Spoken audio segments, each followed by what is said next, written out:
Good evening and welcome to another edition of the Buddy Martin Show. It's Tuesday night, and we're here in our studio and we're watching and listening to all the good stuff we've been hearing about. Media Day and Press Day, Gators Open. It was quite an special day for a lot of people.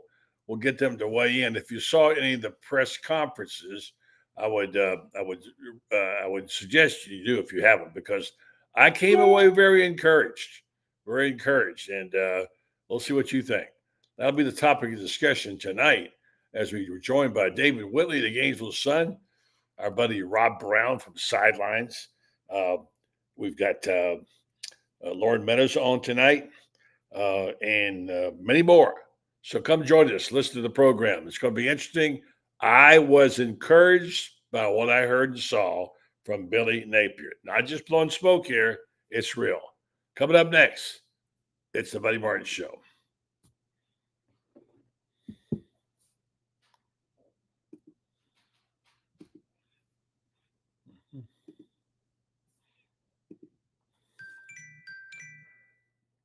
Well, there you go.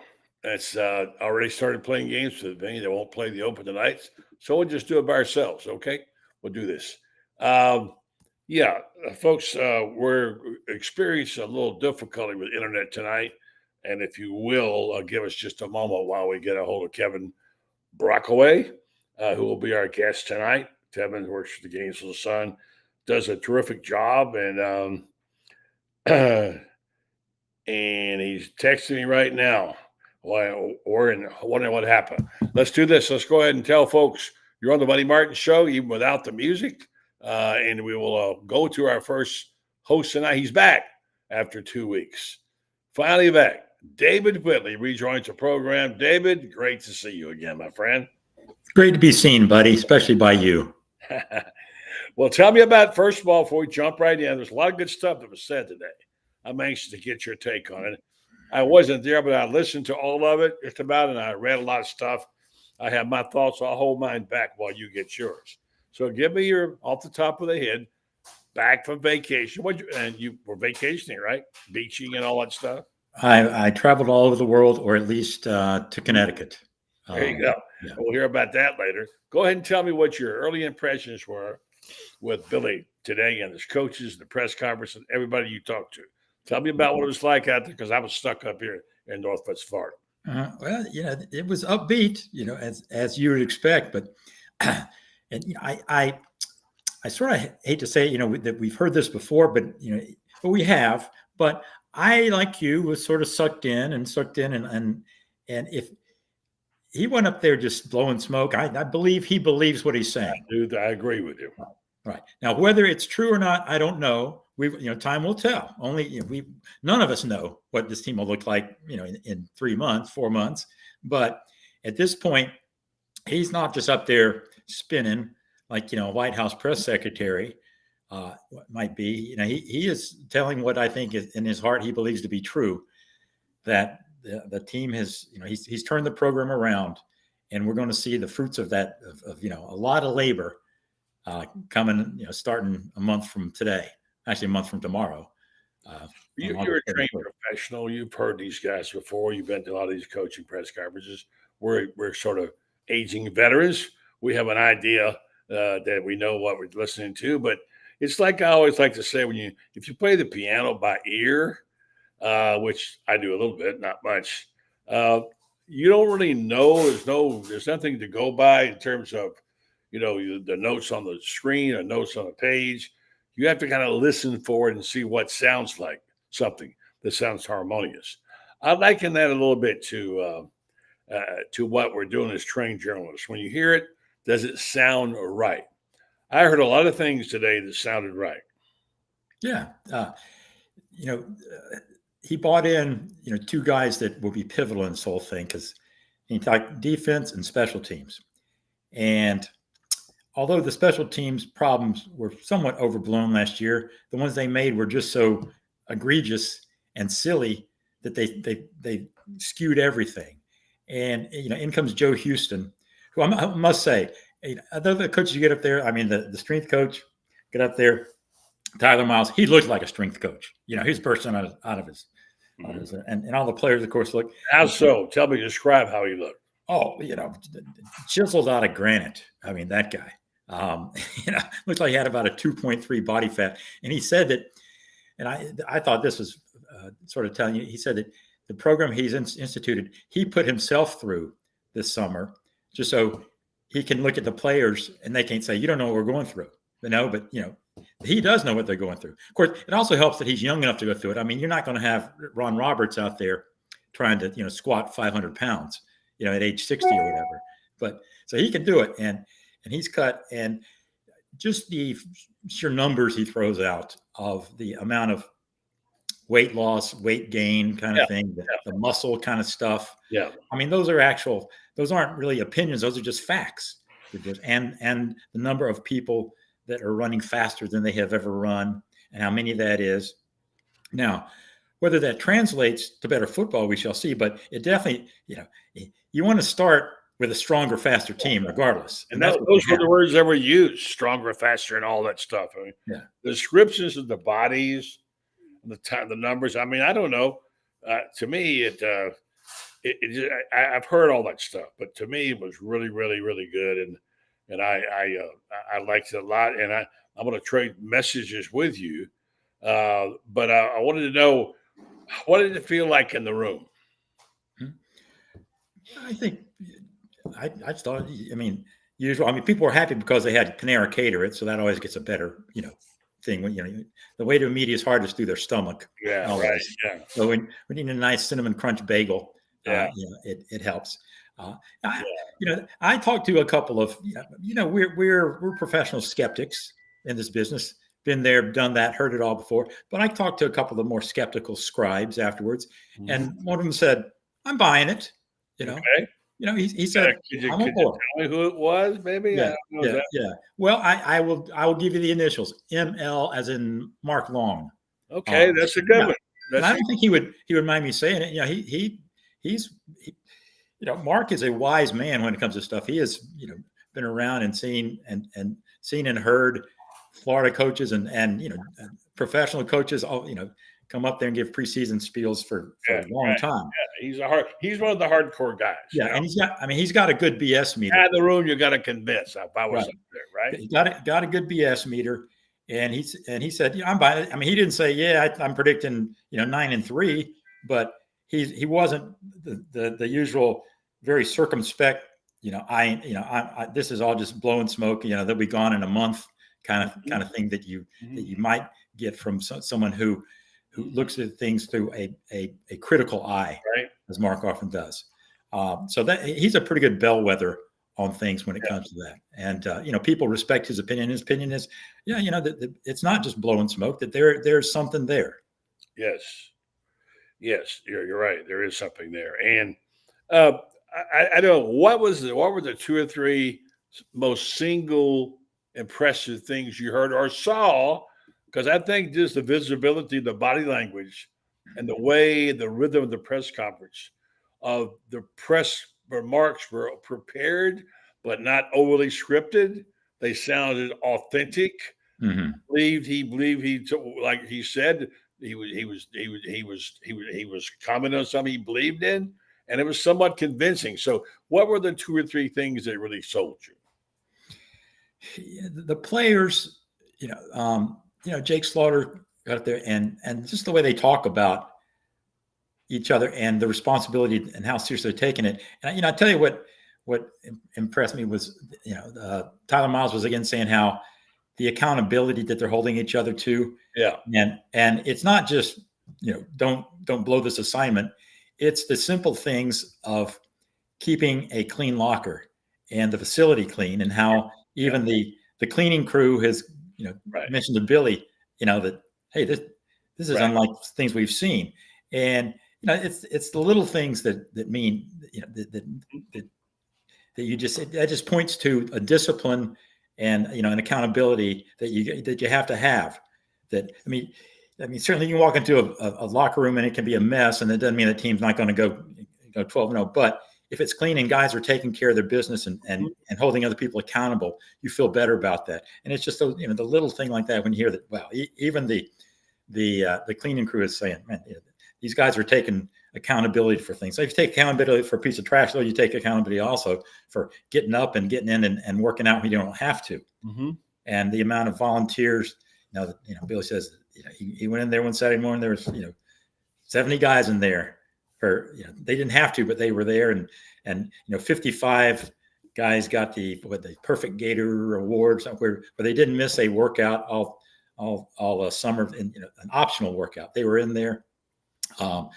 And I did get a little bit suspicious when they were saying that they went to, and Mark pointed this out long, that they went in and asked Tyler Miles to start, or Billy to start fining them if they're late for practice or late for anything. I don't know. I can believe they say, make it harder on us in the weight room, but to say, look, if I'm a minute late for a meeting, I want to be fined $100. I don't know about that. Well, I get the spirit of it, though. Yeah. You know what I mean? Yeah. I understand what they're saying, and I do believe that there's something to the fact that it's like one suffer, all suffer. Yeah. I'll trade this with you, and I'm going to tell you about a couple of things I wrote about. Not that I wrote anything as good as you. I don't mean that. The fact is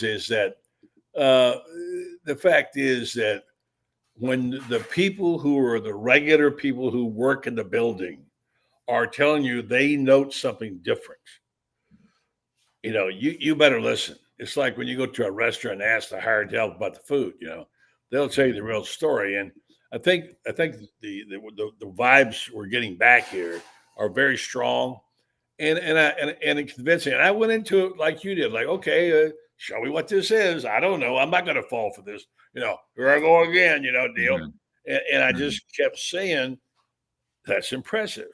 That's impressive. That's mm-hmm. impressive. And when you talk about the things that their offensive team looks very good. Obviously, Graham Mertz's his team, as was pointed out. He's very confident in him. He loves the core of receivers. He used a ton of talent. They do have a lot of good players in the wide receivers. The offensive line, which is now more experienced, taking more snaps. It all sounded really good. And then we got to the defense. Okay, but how about the defense? Well, now we had Ron Roberts, okay? What did you expect from Ron Roberts? What did you hear? What did you think?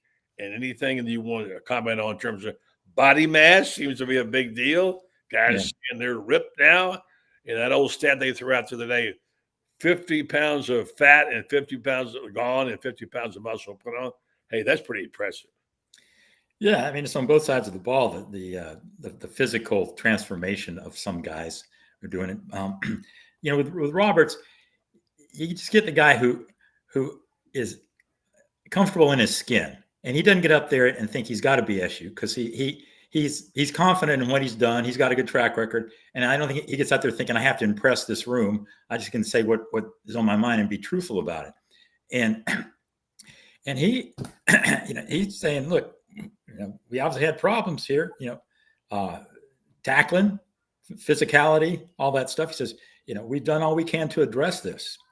And what they continually point to more than anything is just experience and how they had to rely on so many guys who didn't have it last year, but now those guys have it, and they bought in, some, especially safety position, some fifth year guys.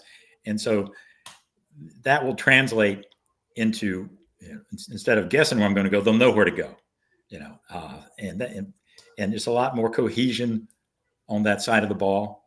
Draw with it from it what you may, but Roberts has become the spokesman. He's the guy they're trotting out there, to talk, and not Austin Armstrong. He is the executive head coach. Yeah. I don't know. Well, it's like when you go work in the sports department. There's a sports editor and an executive sports editor. Yeah. Who's the guy really in charge? Yeah. Usually the executive sports editor. Mm-hmm. Yeah. I mean, nobody asked him. So, who's really in charge? It is a collaborative process. Yeah. And he did say, by the way, I've got 4 former defensive coordinators on my staff. Yeah. I'd be foolish not to listen to them. Right. And last year there wasn't that cohesion among the staff. As you find out later that really there was some friction and disagreement and all that. Now I think everybody is on the proverbial same page when it comes to what they need to do and how they go about it. And I had a little conversation with myself about 4:30 yesterday morning, trying to put together my thoughts. I mean, look, maybe I'm not smart, maybe I'm not talented, but I have been around a long time. And I can trace the genealogy of this team pretty well, and you can too. And we can go up, start down here where Bob Woodward started. You don't, but I do. Until they rose up to they were 500. They were 500, okay? And going to bowl games, and that was called progress. All you younger Gators who think this has always been, no, it hasn't. There's a lot of wait until next year Gators out there who have suffered through. Never thought they'd ever see a day when they won a championship. And they experienced that. But anyway, Woodruff went through his time, and he was just brutally boring. Coach was fired. Ray Graves came in and brought new hope. Won 9 games his first year. He gave us some things to think about. He beat Alabama in Tuscaloosa. He brought on Steve Spurrier, who won the Heisman. He went to some major bowl games, the Sugar and the Orange, which Florida didn't go to, it hadn't gone to before. He made a stride. And then, of course, we know the deal was made with the devil, and he resigned to step upstairs, was forced upstairs, who brought in the golden boy, Doug Dickey, who, by the way, was an awfully good-looking hire, had won the SEC in Tennessee and was considered to be a bright young coach. And it was deadly dull for the next 10 years. All right, that was another waste. I don't have to tell you all this. And then, then you start grasping and trying to find somebody, and you get a good coach in Pell and Hall. They get on probation. They have a good team. All goes down the tubes, and who rides in the scene on a white steed? The guy who won the Heisman Trophy bails him out, gives him a national championship, 6 SECs, turned the program around, and Gator fans thought, wow, I didn't even think this was possible. And now you get your hopes up again. Wait, this is really amazing. I remember my sister saying, I finally got to see the national champion before I died, which she did eventually, but that's how it was. And then we go through all the things. They got Urban Meyer. They got very fortunate. They got Urban Meyer, and they did, because Zook was the wrong guy, who did a pretty good job, but not good enough. And then we go into the 3 M's era of, there's one more M to add to it, mediocrity. Never get over the hump with Muschamp and Mullen and those 3 guys. And here they are stuck. McElwain. I just draw a blank on McElwain for some reason. Well, McElwain drew a blank on McElwain too. Yeah, so here they are. And now I'm just trying to trace this genealogy thinking, okay, up, down, up, down, up, down. Now here we're back with Billy, and where we are, exactly where we started with Bob Woodruff. 500, hoping to get to a bowl. Now, I don't mean it's like a downer, but that is the truth. And am I negative about Napier? No, I'm not. I think he's really a good coach, and they claim they got some really great football players, and they sound upbeat, and I think you're going to be better. But that's my take on it, and that's where we are, David. Yeah. Whether you're a millennial, whether you're a boomer, whether you're a silent generation, or wherever you were, as to how good this feels.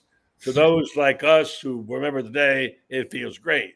For those who came along during Gen X days, not so much. No, I mean, you're right. One of the few benefits of becoming a gray beard is having perspective and seeing those things that other people. And you're right. Anybody under 40, they were born into Camelot. Steve, and then comes Urban, pretty much. And then so it's easy to be really sour after that. Anybody under 15, they've just known mediocrity or worse.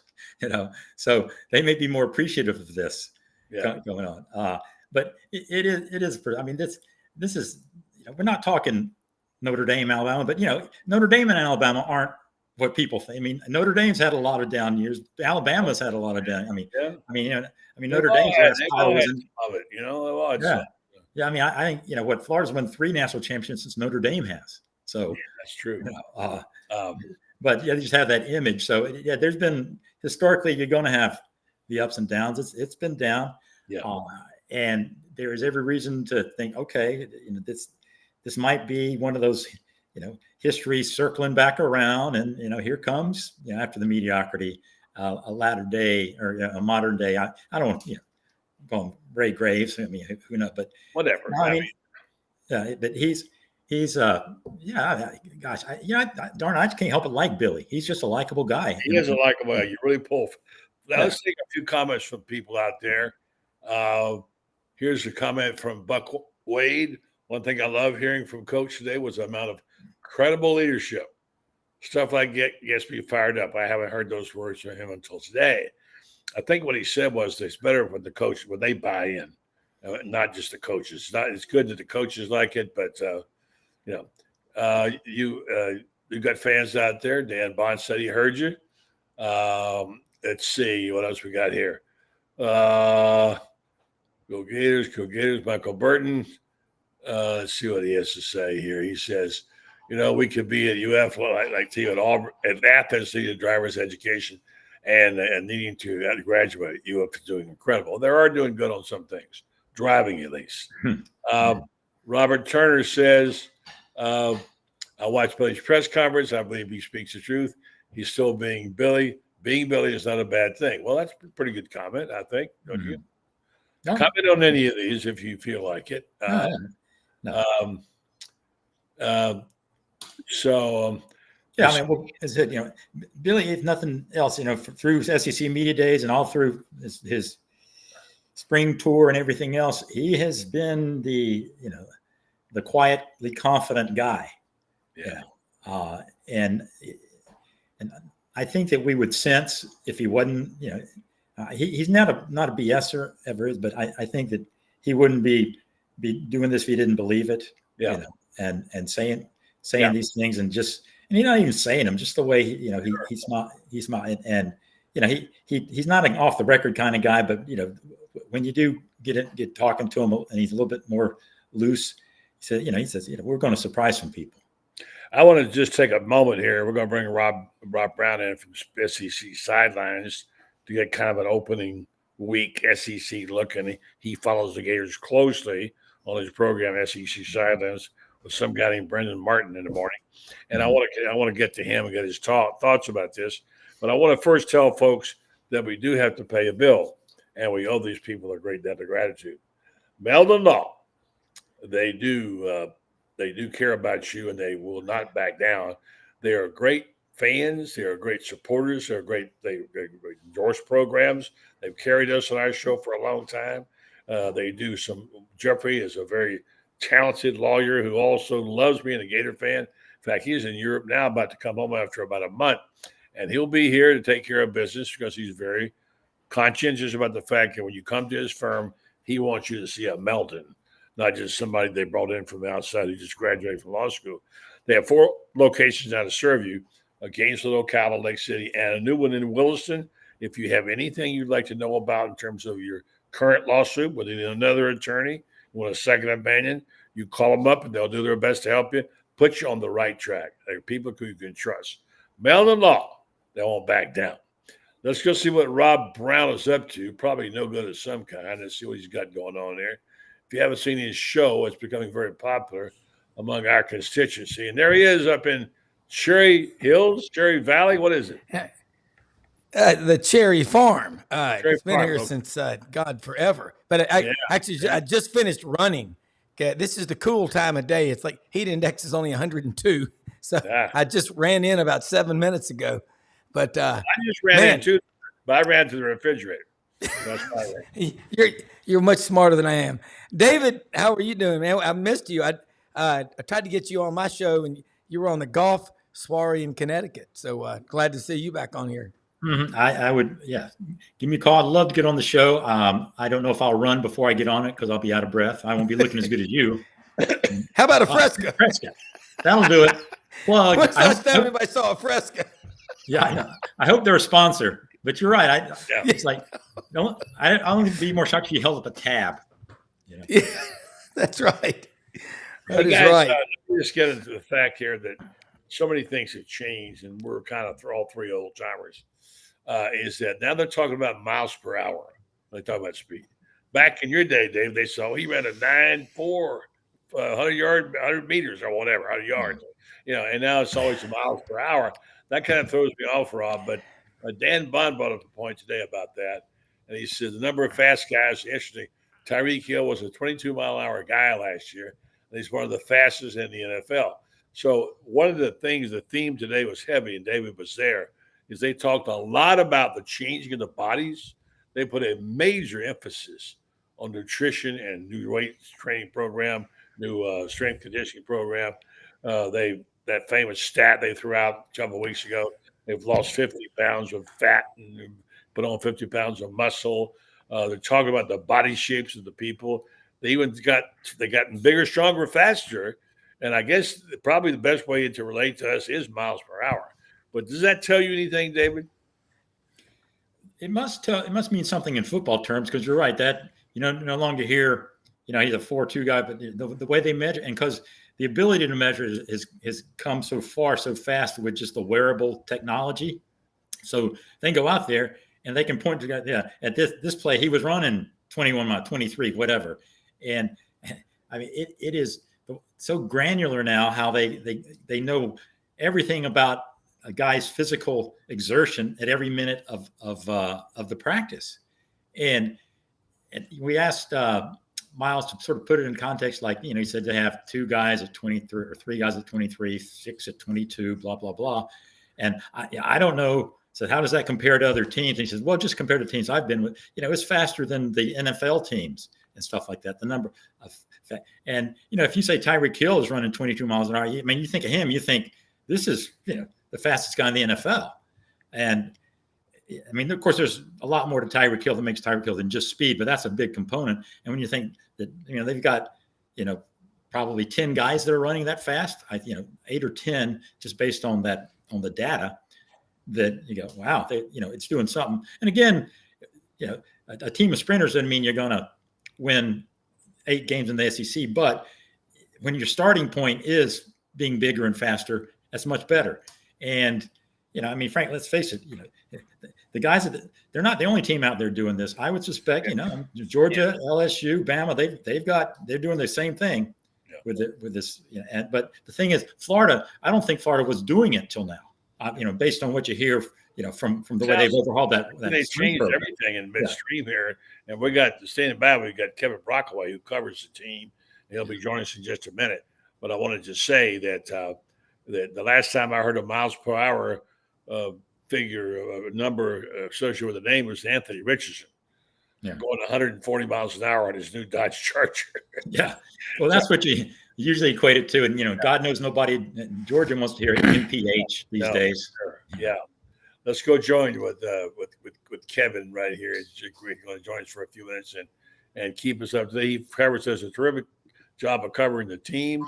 He also covers basketball. Does quite well. He's having problems with his phone tonight because we can't get his link. There you go. That's good. Well, how about that? Is that just stick right there? Or am I still? There you go. All right. Well, that's at least a little better. Yeah, I just told him maybe seasick. So I want to say hello to David. I know, and this. Of course, yeah. David and I work together really well. And I don't know how much of that you heard talking about today's presser. Just off the top of your head, what was your take? Well, I was, I found Joe Houston interesting. Obviously, getting a chance to talk to him, buddy. First of all, honor to be on the show.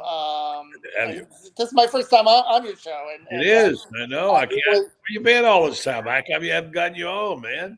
Exactly, and it's good to be on, and I'm a big fan of your work and everything that you've accomplished, and even your book on Steve Spurrier when he talked about his play-by-play from his high school baseball championship and read the whole thing and thought it was really well done. You're very kind. And I'm going to say this. You are a real working Rob. You talk about true grit guys who grinded. Mm-hmm. This guy's a grinder. He does a terrific job on his stories, but he does a really great job on his tweets, whatever you call them now, X's, whatever. Because when he goes to an event, if I want to know the top of what happened, I can just read Kevin's tweets. He gets the news, information. He's really good, man. I love your tweets. Keep them up. Love your work too. But But now that we've done it, we've been all the backslapping, whatever. Tell me about what you thought today. Yeah, no, Joe Houston I thought was pretty interesting, just in terms of him talking about addressing special teams and kind of the twister map, right? The launch pad that they're going to use because of all the special teams problems, buddy, that we knew about last year in terms of, getting 11 lined up on the field in certain situations. And of course, it really proved costly in that Utah game, having two guys with the same number, and the Arkansas game at the end of the game.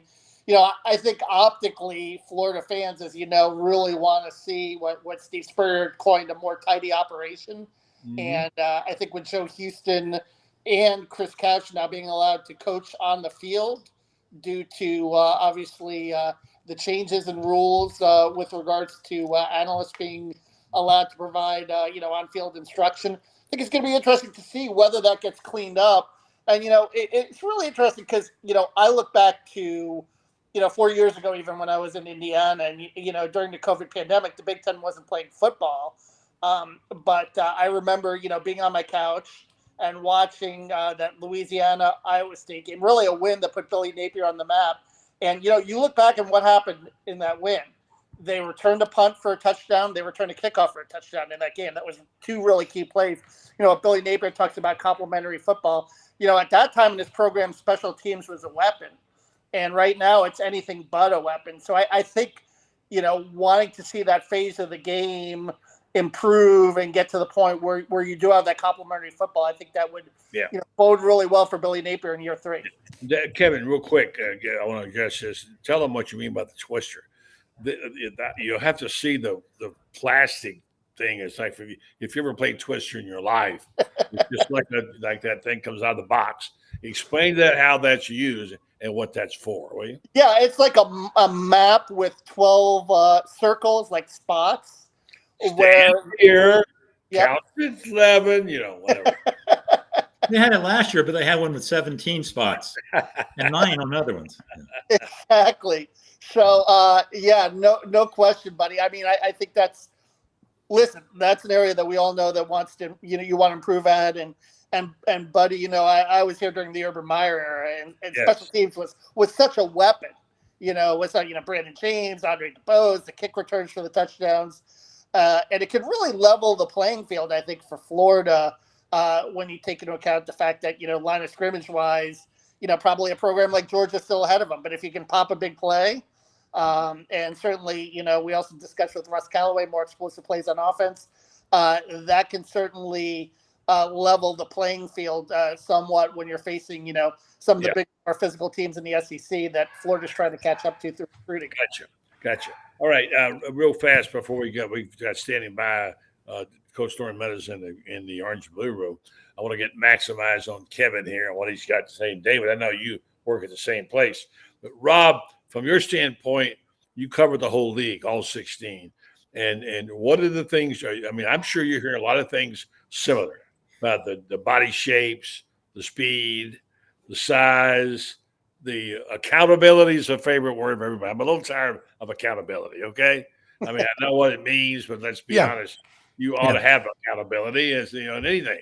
Give me sort of what the mantras are from all these guys you talk to around the league. Well, last Thursday, when I was in Auburn, I met with one of the people on that AI panel for the SEC Media Days in Dallas, Thursday, July 18th. Brendan and I were in there. It was chaired by the office of the provost, the assistant from the University of Florida, which I call the UVA of the South.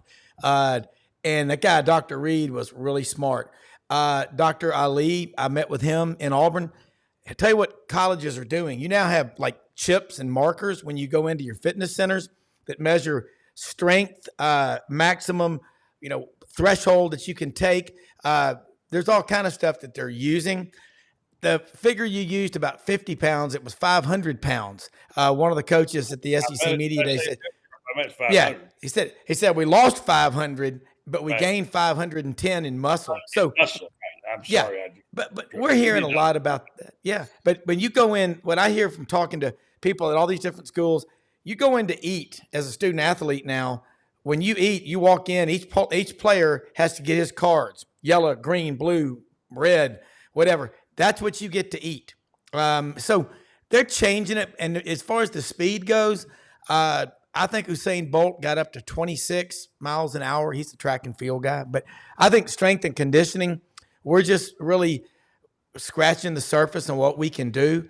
And I like what someone said about Florida. Why is everybody talking about Florida's tough opponents, logo fever? They ought to be talking and more about, like, they get to play Florida and we're going to watch Florida kick their ass. I noticed a lot of things, but one thing tomorrow, football kicks off around the SEC in a lot of places, and it's going to be a hell of a season.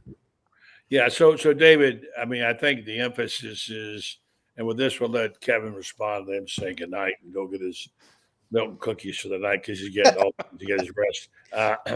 Nice to meet you. You guys too, yeah. Yeah. So where was I going with this? The attitude is good, but everybody's got to get an attitude the first week of the season or spring. But I think what we're talking about here, and I want to see what Kevin's take on this, is the sound of what we heard and the manner in which it was delivered, the confidence and poise. Billy had a poise and an assurance about himself I have not seen. And his words, some of the things he talked about, I mean, I love the part about the crucible. He didn't use that word, but sometimes you have to go through it. You know, maybe it makes you better in the end if you do. And I thought he really addressed some things that I thought were had some meat and potatoes to them, David. Yeah. You know, when asked about the pressure that he's under, you know, he said, you know, that and I'm trying to, because I tried to not memorize it, but just to it made an impression because he said, yeah, you have to go through some suffering. You know, it's almost biblical what he was saying, you know, about the suffering to appreciate it and to enjoy the payoff at the end. And he says, I think we're near the payoff.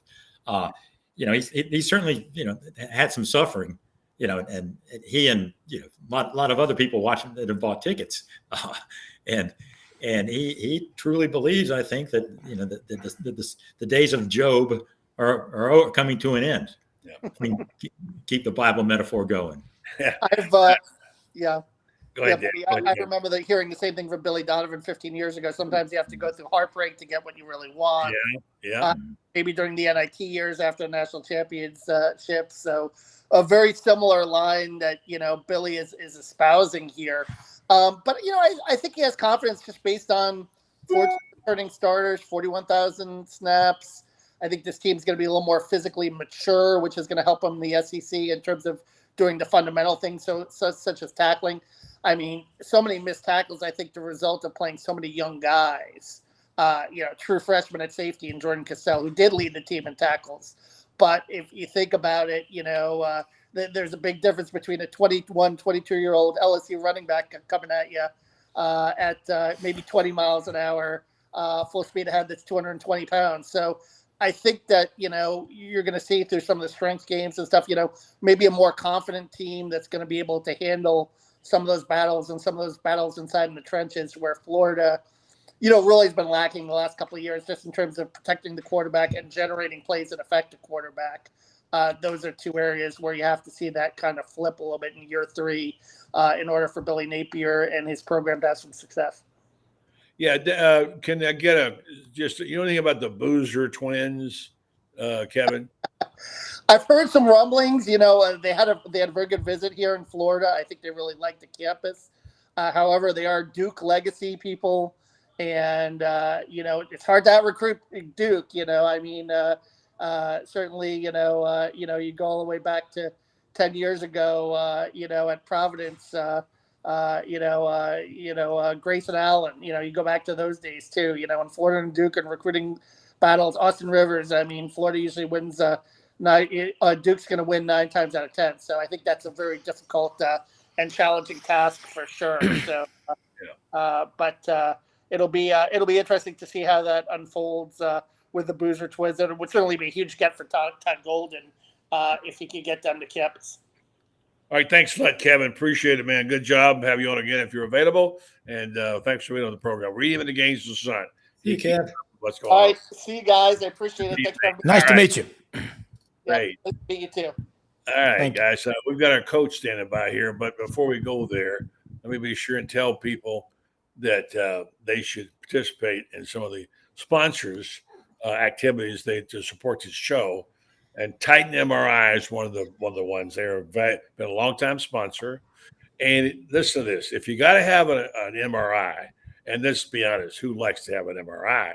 You don't want to get cramped into a little space, have to go there at 2:30 in the afternoon, miss work, fumble around for your insurance card, whatever.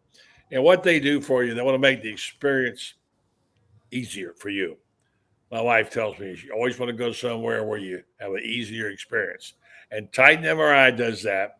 They want you to know they care about your customer's experience. They'll even custom make a date and an appointment for you in the middle of the week, at night, or the weekend if you can't be there at a certain time, number one. Secondly, when you come there, they're going to assure you they don't want you to be claustrophobic, do all they can to make your examination comfortable. And then if you don't have insurance, you can use a card, cash or card, to pay for it. So they're really doing a terrific job there in Gainesville. If you need an MRI, check them out, TitanMRI.com, and this guy uses them all the time right here. Evening, Loren. How you doing? How you guys doing? Doing good. Hey, man. How's everything? Three of my favorite people. you were at practice today. You saw some things, heard some things, Loren. Give us your top of the mind stuff. I think the big thing was just talking about the strength numbers. I know you guys were talking about some of the speed, things like that, but I mean, visibly, guys like Justice Boone, when they walk to the podium, I mean, he looked good. He looked imposing. And then I had never really seen Jake Slaughter up close and personal. And I'm looking behind me. I'm like, who's that coach?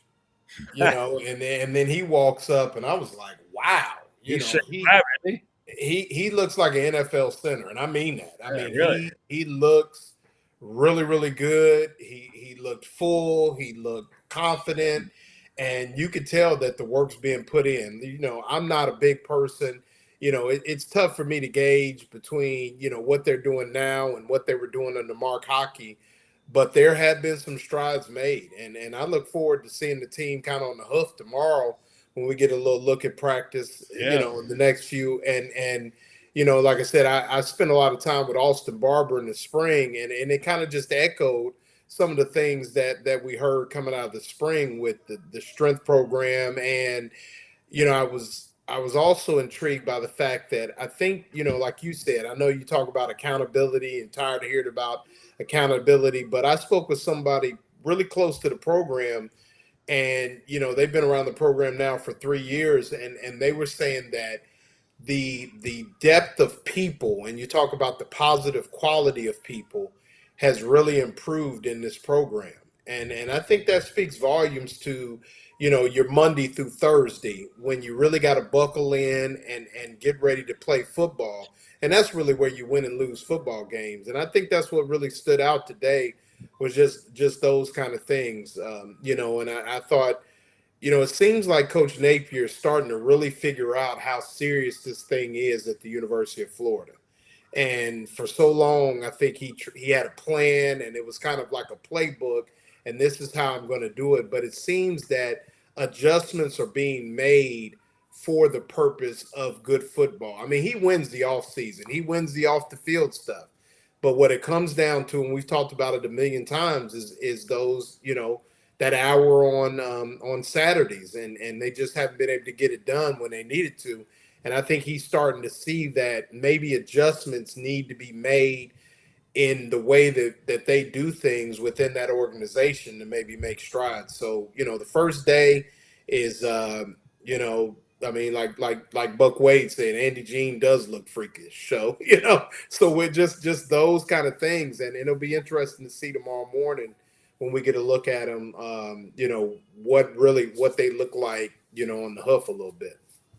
Yeah, I mean, it's just like this show. They look up and say, David Whitley's buffed, They see it and they tell right away. Who was it? Was it that said they want to take off this shirt and say, "You should see me, I'm ripped"?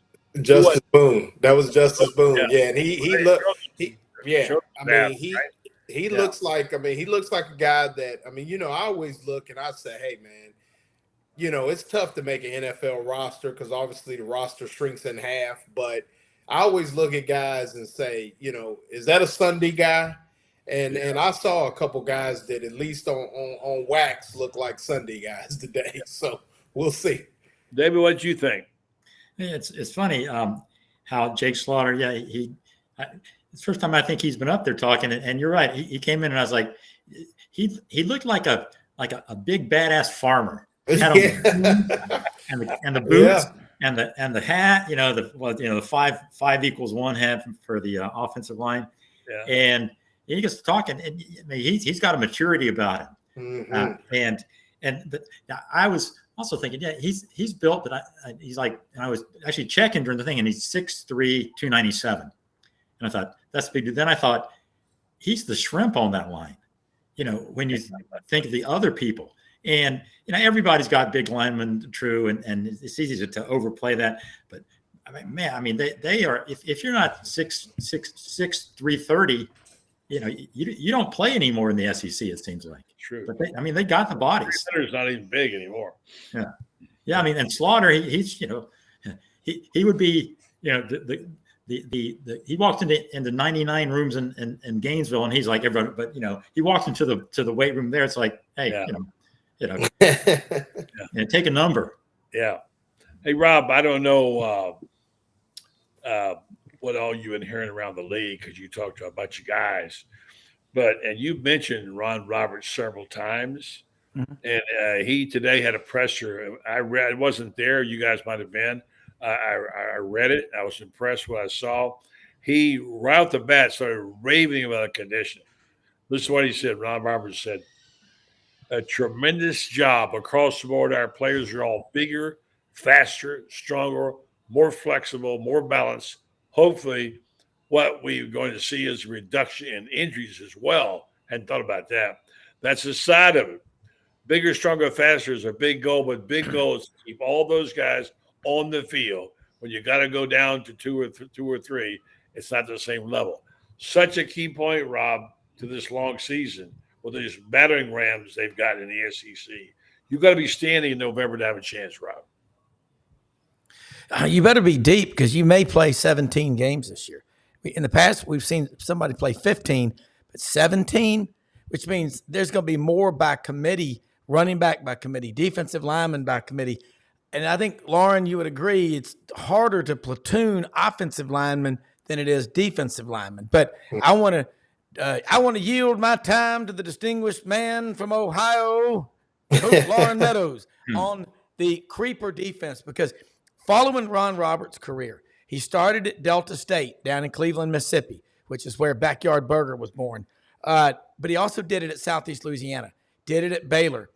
At Auburn last year, the widest talent gap since 1981 when Pat Dye took over, and Auburn took Georgia and Alabama down to the very end to one play in both games. Ron Roberts has better material to work with. And that creeper defense is what it does is it blows up RPO offenses. But I want you to break it down and put it in the vernacular so that even Jethro Bodine can understand it. My dad is listening. No, he would know. Well, no, you know what the creeper is there's a myriad of different ways, but it's the use of different fronts, different personnel for different types of offenses. So, for instance, it gives you the ability to take a number of different people that have diverse tools and then be able to play different defenses. Now, everybody talks about the pressure that's created by the creeper, but it's basically built on confusion. You know, it's showing 7 and rushing 5. How is that any different than the zone blitz that Spurrier ran into and when he got hammered by Nebraska and they didn't know what it was? The zone blitz, it's guys from all over the place. It's similar principles, but you know, it's with the zone blitz, it's more like you were playing zone, and you were firing guys that may be dropping from time to time, things like that. This is more of, like it's almost like a shock value, but it definitely has zone blitz principles. But I think what Ron Roberts is going to be able to do is pencil in people that are going to have specific roles for 3rd and 7 and 2nd and 5. And, there's a lot more slanting involved with the creeper defense where you slant hard, weak, and then you bring somebody strong based on tendencies and things like that. So yes, there's some zone principles to it, but it's basically designed to create confusion, but also create a soundness to it that, guys are still, maintaining gap integrity and things like that. In the zone blitz, sometimes there's a guy running down the middle of the field, wide open, free. You just can't see him because, you got 3 linebackers in your lap. So I think that's one of the things that, the creeper defense, it really is no more than 5 to 6 people coming with pressures. It's not bringing more than you can handle. It's just bringing guys from where you didn't expect or giving you a look and then changing the look post snap to kind of give you, create confusion. David will tell you sound like a bunch of perverts. That's hey, listen, let me read you this. One of the most encouraging things I saw today was the comments about the linebackers. And Roberts talked about them. And this is the quote. I want you to react to this, David, and feel free, anybody else, to ask about linebackers. He said, "We've got a bunch. It's going to be a fierce competition as we go through fall camp, but I feel comfortable that we're sitting there with 6, 8 guys that are all big, fast, can run, physical. It's going to be an opportunity to bring out the best in this competition." That's encouraging. They ask him, "Well, who?" "I got a handful of them," he said. "I think it's a really tight race." It is. Probably starts with Shamar James and goes down from there, whether it's Pup Howard or Aaron Childs. Who's this Aaron Childs is suddenly a freak everybody talks about. Miles Graham, we know about. RJ Moden done a tremendous job moving from safety to linebacker in the spring. And obviously, here's my guy, and obviously Derek Wingo. His leadership, his knowledge, his experience in the game has proven valuable to our group when they're out there. You guys know I love Derek Wingo. I've been able to this program 3 or 4 times. I liked him when he wasn't playing, and I'm so happy for him now he's going to get it. So what does that do to you, Dave? Did that kind of get you? I mean, did they have linebackers like that? Well, one thing when you brought out Nate, that means what Rob touched on, they have depth, which they haven't had, especially. You remember a couple of years ago when Ventrell Miller went down? Yeah.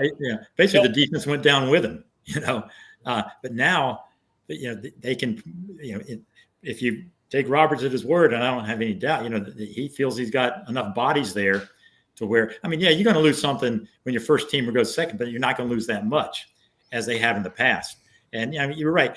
Aaron Child, I want to see him because he's a guy. He's going on with that guy. Yeah, he's like people are talking. This is the bionic man who's come in, and we didn't see him in the spring because he's in high school, and so nobody's seen him. But everything you hear, they call them an alien and stuff like that. And that's above an alien. A freak, a freak.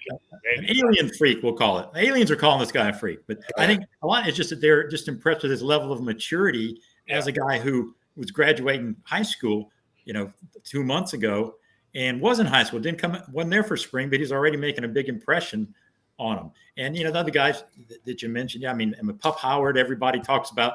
When you ask about a guy who's taken a leadership role in his. First of all, a guy named Pup. You got to love a guy named Pup. Gotta love. Yeah. I'm thinking that's probably not his real name, but if it is, I give a lot of credit Grayson. to his parents. Grayson. That's his real name. Grayson is his government name. But to follow up on like what Ron Roberts said, and to kind of even give more clarity into the creeper, you talk about a guy like Miles Graham, you talk about a Derek Wingo, you talk about a Pup Howard, and you talk about a RJ Moden. That's basically what the creeper is. You have guys that, like Pup Howard can rush from the edge and play inside. Miles Graham, rush from the edge. RJ Moden, rush, play coverage. You've got all these guys that will, like I said, will be defined in specific roles. And for instance, you think RJ Moden's going to drop, he rushes. That's the creeper. And that's what Ron Roberts will have at his disposal. And like Rob said, definitely more talent than he was working with last year at Auburn. So, You look at those guys, and then there's always a surprise, and it looks like it could be Aaron Childs. That is a good group, and I saw a picture of Shamar James today checking in, just carrying his bags, and I was like, okay, he does look different. So, I think like Robert said, and I'll give it back to David. It just, I think when you hear somebody as astute as Ron Roberts talk about his personnel, you at least got to be encouraged. Now, they still got to get the quarterback on the ground in key situations and that kind of thing. But, on paper, and we've said it, they're better. Mm-hmm. Yeah, I was noticing the comments here. Been a couple about Cormani McLean. What's going on with him? What is going on? Yeah, he's a long-term project. Right? I'd be surprised. Technically a walk-on right now, right? Yeah, but I would be surprised if he sees the field much at all this year, because he obviously has had some maturing to do, and they think that that's coming along. And also he just, came in at, 165. You're not going to, and he may be up to 175 now, but it's, he's got, he needs some more time under Tyler Miles to bulk up. But I think that they feel good about him long-term now, but I don't think that they're counting on him at all this year. Yeah.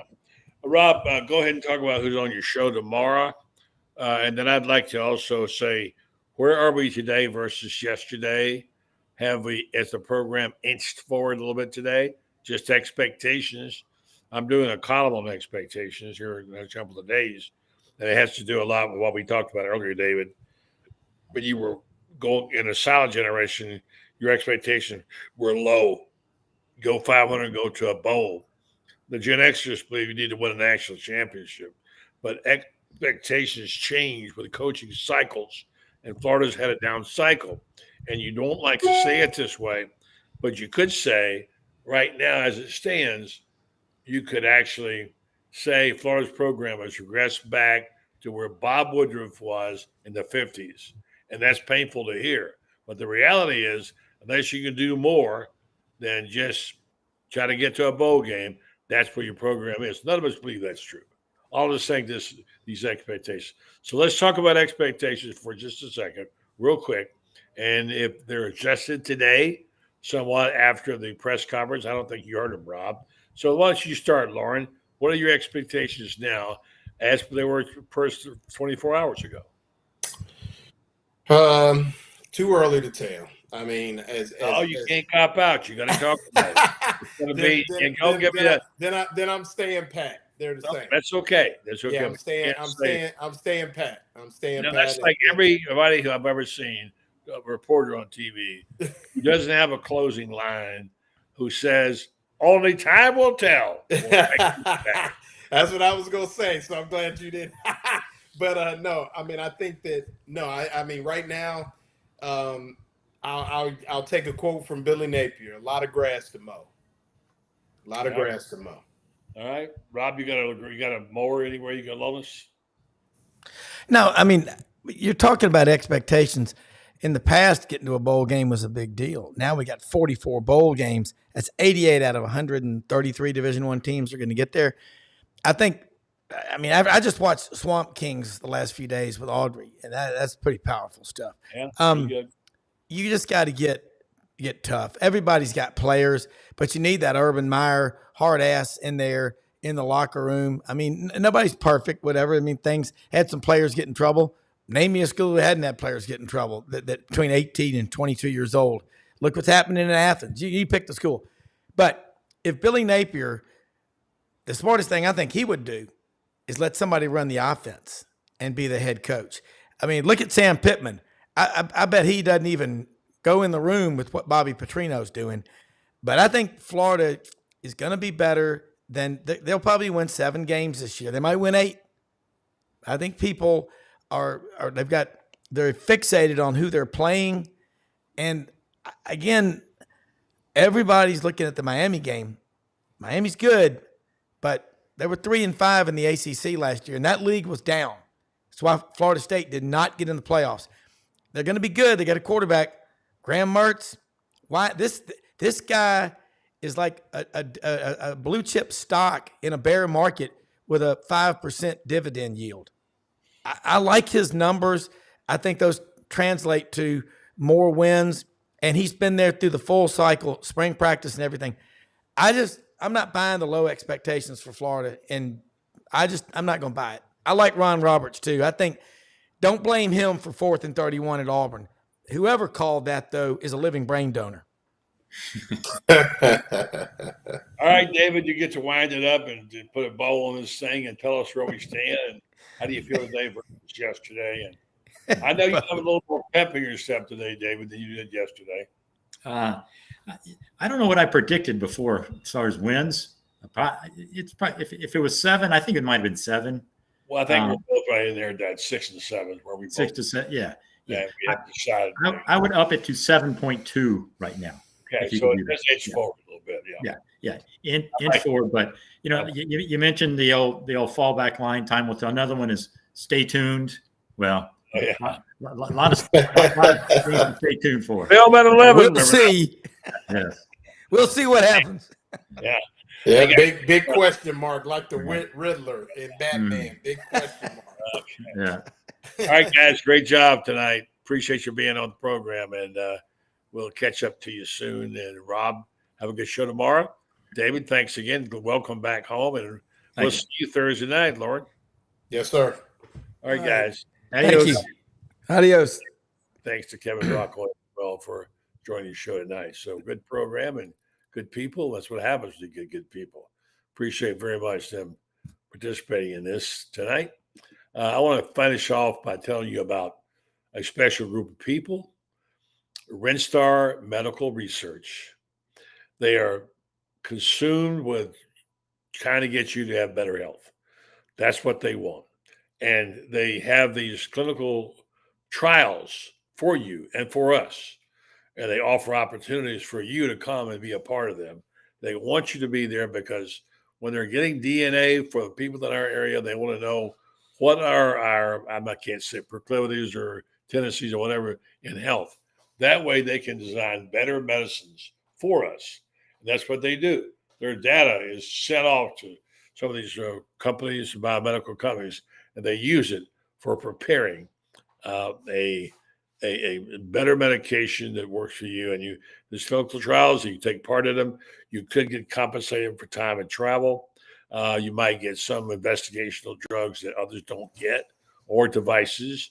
I encourage you to go to renstar.net and look up what they're doing with these clinical trials and see if you think you could go and take part in that. It will be good for you and good for your community. Renstar Medical Research, seeking tomorrow's answers to the health questions of today. Thanks again to our stellar guest lineup tonight, to our good friend David Whitley's back, also to Loren Meadows, to Kevin Brockaway, who's first time on the show. I didn't know that. And, of course, to Loren Meadows, all joining the program. Have a great night. We're back tomorrow night. We got Allie Peak in the gang. Join us then.